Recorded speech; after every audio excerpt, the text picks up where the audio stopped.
The Supreme Court has directed the centre to submit within 2 weeks the rules framed under the Bharatiya Vayuyan Adhiniyam 2024, which aims to modernize India's civil aviation sector. A bench of Justices Vikram Nath and Sandeep Mehta asked the government to place the rules before the court in a sealed cover, regardless of whether they have been tabled in Parliament.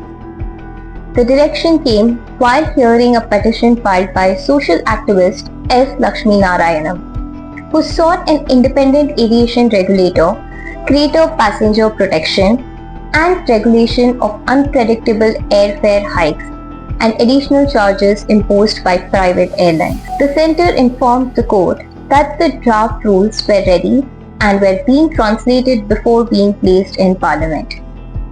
The petitioner also raised concerns over steep airfare increases, especially during festivals, reduction of pre-check-in baggage allowance from 25 kg to 15 kg, and the absence of any mechanism to regulate dynamic pricing by airlines.